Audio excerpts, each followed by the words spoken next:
नमस्कार मित्रांनो, आजच्या या एपिसोडमध्ये आपण जो अनुभव शेअर करणार आहोत तो मुंबईचा आहे आणि ज्यांच्यासोबत हे झालं त्यांनीच तो शेअर केला आहे. तर झालं असतं की नवी मुंबईमध्ये एक जागा आहे उल्वे, जिथं नवी मुंबई आंतरराष्ट्रीय विमानतळ येणार आहे. आणि आजपासून साधारण 7 ते 8 वर्षापूर्वी ती जागा फार डेव्हलप नव्हती. म्हणजे अगदी बिल्डिंग्स वगैरे तयार होत्या, पण फारसे लोक तिथं राहायला जात नव्हते. त्यामुळे अनेक फ्लॅट्स रिकामे होते. आणि अशीच एक बिल्डिंग होती ज्यामध्ये एक नवीन फॅमिली राहायला आली होती आणि त्यांनीच हा किस्सा आपल्यासोबत शेअर केला. तर झालं असं की त्यांचं नुकतंच लग्न झालं होतं. ती एक उच्च शिक्षित हाऊसवाईफ होती. तिच्या मिस्टरांना तिथूनच काही अंतरावर असलेल्या ऑफिसमध्ये जॉब लागला होता. आता नवीन शहर, नवीन लोक, नवीन घर, नवीन संसार, सगळं काही नवीन. काही दिवस छान गेले, पण त्यानंतर त्यांना त्यांच्या घरी, खास करून रात्री, चित्रविचित्र गोष्टी होत असल्याचं जाणवलं. जसं की वस्तू आपोआप इकडून तिकडे हलत होत्या, रात्री लाईट्स ऑन ऑफ होत होती, पंखा अचानक हलायला लागायचा, किचनमध्ये सुद्धा विचित्र प्रकारचे आवाज येत होते, जसं की कोणीतरी किचनमध्ये जाऊन काम करतंय. आता झालं असं की या शहरात कोणीच त्यांचं ओळखीचं नव्हतं. त्यांनी शेवटी गुगलवर सर्च करून एका गुरुजींचा नंबर काढला आणि त्यांनी गुरुजींना घरी बोलवून घेतलं. दोघेही नवरा बायको अत्यंत घाबरले होते. पण झालं कसं की फायनान्शियल कंडिशन इतकी बिकट होती की लगेच त्यांना ते घर सोडून जाणं शक्य नव्हतं. त्यांचा 2 BHK फ्लॅट होता, पण एक रूम त्यांनी बाहेरून लॉक करून ठेवली होती.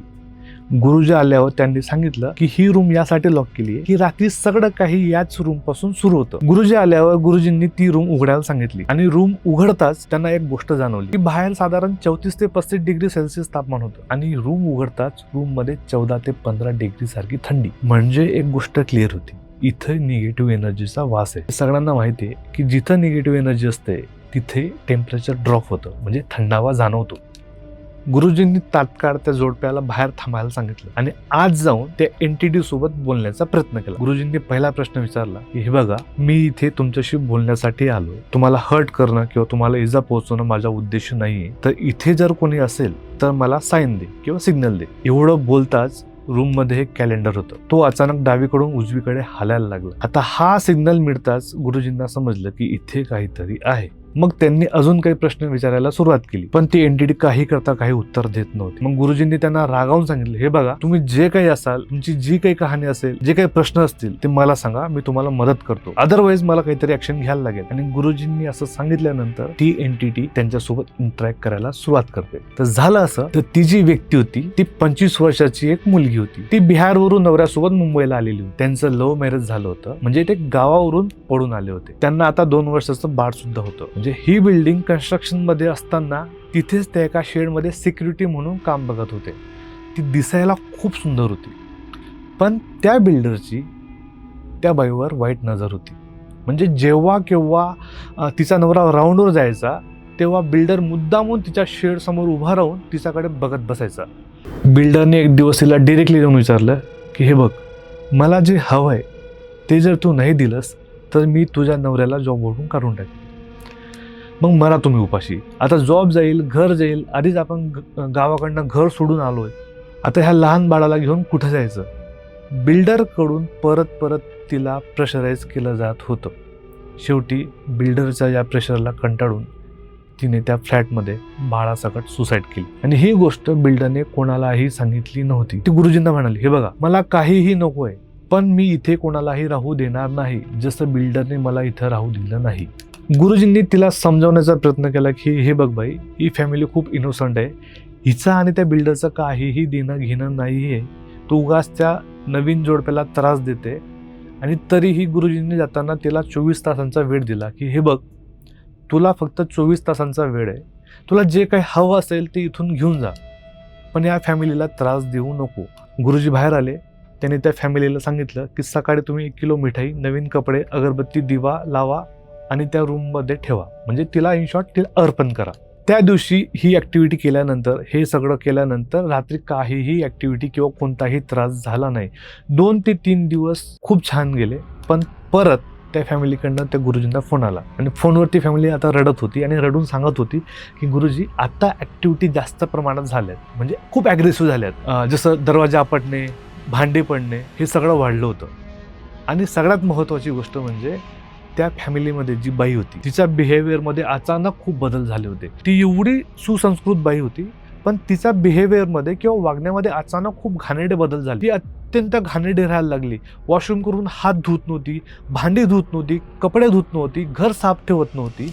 अक्षरशः किचन काळं पडलं होतं, त्यावर शेवाळ साचलेली होती आणि घरात अत्यंत भयानक दुर्गंधी येत होती. हे सगळं त्या प्रेताच्या इफेक्टमुळे होत होतं. आता गुरुजींनी ठरवलं की हे प्रेत काही करता जाणार नाही, आपल्याला काहीतरी मोठी स्ट्रिक्टली ॲक्शन घ्यायला लागणार आहे. गुरुजी परत त्या घरात आले. त्यांनी सगळ्यात आधी ज्या बाईच्या बिहेवियरमध्ये चेंजेस झाले होते तिला बसवलं, तिला अगरबत्ती, हळदी, कुंकू लावून काही मंत्र म्हटले. थोड्या वेळाने ती बाई नॉर्मल झाली.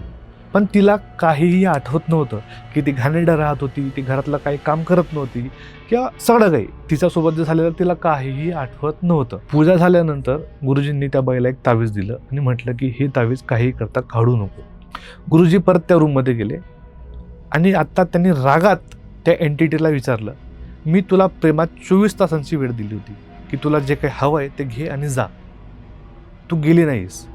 आता शेवटचं विचारतोय, तू जाणार आहेस की नाही? कॅलेंडर पुन्हा हललं. म्हणजे त्या एंटिटीला सांगायचं होतं की जा, नाही जाणार, जे करायचे ते करून घे. आत्ता मात्र गुरुजींना खूप राग आला होता. त्यांना समजलं की फाईट केल्याशिवाय ही एंटिटी काही ह्या घरातून जात नसते. मग त्यांनी त्यांची पूजा करायला सुरुवात केली.